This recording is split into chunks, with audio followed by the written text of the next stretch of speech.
Halo semua, selamat datang di seri video modul literasi informasi yang keempat. Nah, modul ini itu sekaligus jadi modul terakhir dan penutup dari seri video kali ini. Nah, di video ini kita bakalan ngebahas sedikit tentang plagiarisme dan reference manager. Apa sih dua hal itu dan kenapa kita harus tahu kedua hal ini? Jangan lupa simak videonya ya. Nah, yang pertama itu kita bahas dulu tentang plagiarisme. Plagiarisme adalah suatu tindakan penjiplakan atau pengambilan ide, pendapat, atau karangan orang lain dan dijadikan seolah karangan dan pendapat itu miliknya sendiri. Nah, dalam KBBI juga disebutkan bahwa plagiarisme adalah penjiplakan yang melanggar hak cipta. Nah, tentu aja plagiarisme ini sebuah dosa besar ya yang dilakuin dalam dunia akademik. Tapi walaupun begitu, masih tetap ada nih praktik plagiarisme di dalam dunia akademik. Nah, kegiatan plagiarisme sendiri ini itu ada dua, yaitu yang dilakuin secara sengaja dan yang dilakuin secara tidak sengaja. Nah, kok bisa sih ngelakuin plagiarisme tapi secara tidak sengaja? Nah, biasanya hal ini tuh terjadi ketika penulis atau peneliti memasukkan ide atau pendapat dari orang lain, tapi mereka lupa untuk mencantumkan sumber dari kutipan itu gitu. Nah, dari fenomena itu tuh akan sangat mudah gitu buat seseorang untuk dijatuhi vonis plagiarisme. Apalagi di Indonesia sendiri ya, seperti yang kita tahu, pengetahuan tentang plagiarisme ini tuh belum merata gitu. Lalu, apa sih sanksi buat para pelaku plagiarisme? Nah, sanksi bagi pelaku plagiarisme ini itu sudah ada dalam Undang-Undang Nomor 20 tahun 2003 pasal 70 yang bunyinya lulusan yang karya ilmiah yang digunakannya untuk mendapatkan gelar akademik, profesi, atau vokasi sebagaimana dimaksud dalam pasal 25 ayat 2 terbukti melakukan jiplakan dipidana dengan pidana penjara paling lama 2 tahun dan atau pidana denda paling banyak 200 juta rupiah. Nah, selanjutnya yaitu tentang jenis-jenis plagiarisme. Yang jenis plagiarisme ini di sini ada 10. Yang pertama ada secondary source. Plagiasi tipe ini itu biasanya terjadi ketika peneliti memanfaatkan sumber-sumber sekunder seperti literature review. Lalu yang kedua ada invalid source. Plagiasi tipe ini itu biasanya terjadi ketika peneliti memberikan informasi yang salah terhadap sumber-sumber referensi yang digunakannya. Yang ketiga ada duplication. Plagiasi tipe ini tuh terjadi ketika peneliti menggunakan karya ilmiah yang dia buat sebelumnya, tapi tidak mencantumkan kalau penelitian ini tuh udah pernah dia lakuin sebelumnya. Lalu yang keempat ada paraphrasing, yaitu terjadi ketika peneliti mengambil teks dari sumber atau referensi lain, tapi tidak mencantumkan dari mana sumbernya. Lalu yang kelima ada repetitive research. Plagiasi tipe ini tuh terjadi ketika peneliti menggunakan metode dan data yang sama untuk penelitian yang baru, tapi tidak juga mencantumkan kalau metode itu tuh udah pernah dilakukan di penelitian sebelumnya. Lalu yang keenam ada replication, yaitu terjadi ketika peneliti mengirimkan hasil penelitiannya ke beberapa saluran publikasi.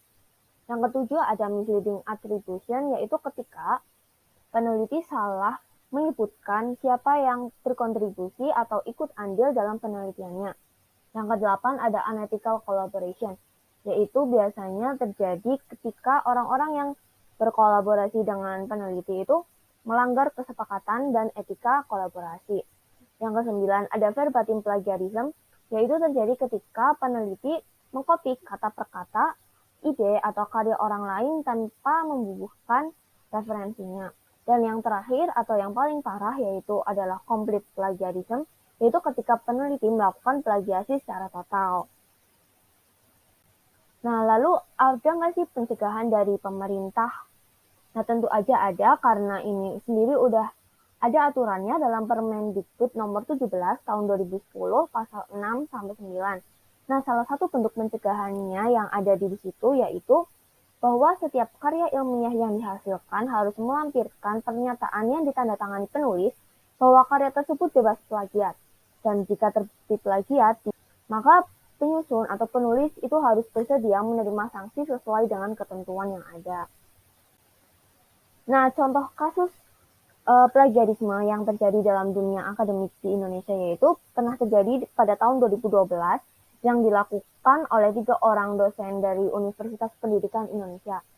Mereka bertiga adalah dosen bergelar doktor yang diduga melakukan plagiasi pada karya tulis yang akan diajukan ke Direktorat Pendidikan Tinggi sebagai syarat untuk menjadi guru besar. Bahkan satu di antaranya menjiplak sebuah karya tulis mahasiswa program Doktor Unpad. Nah, kelompok kita sendiri juga kurang begitu tahu apakah mereka bertiga melakukan secara sengaja atau tidak.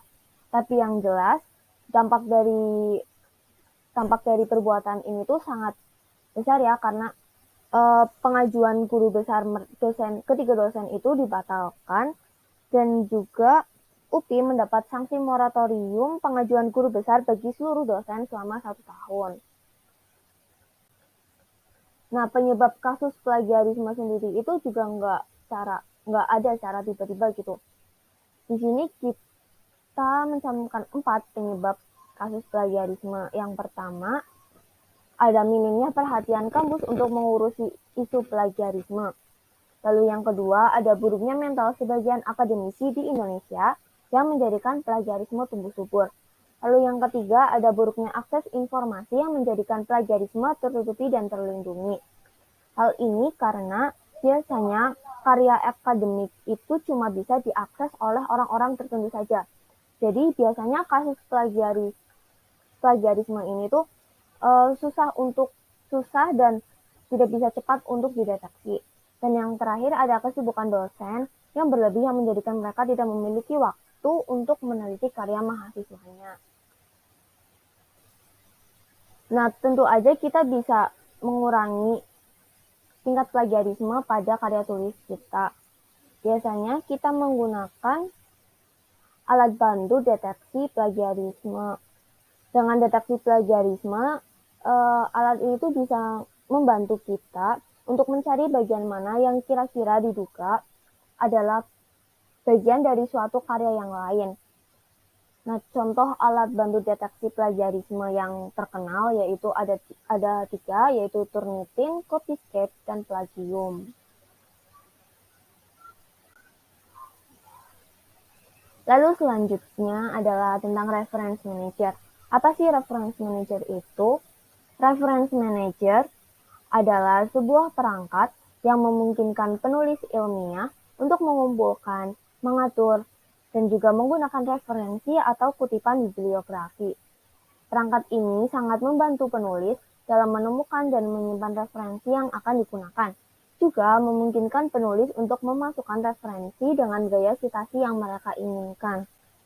Nah, dari sejumlah reference manager tools yang ada, kita mencantumkan di sini ada 7 reference manager, yaitu yang terkenal dan sering dipakai oleh mahasiswa, yaitu ada Mendeley, lalu ada Zotero, ada ScienceUlike, ada EndNote X9, ada Papers, ada Pressworks, dan juga Japref. Nah, daftar fitur itu bukan cuma satu-satunya kriteria untuk kita memilih reference manager, tapi juga kemudahan penggunaan, stabilitas, harga, dan juga dukungan yang tersedia jika kita memiliki pertanyaan juga merupakan beberapa pertimbangan kita untuk memilih reference manager tool. Nah, itu tadi penjelasan singkat tentang plagiarisme dan reference manager dari kami.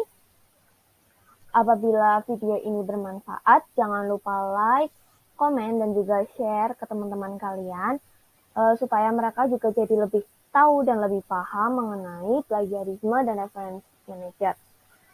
Sampai jumpa di lain waktu. Bye-bye.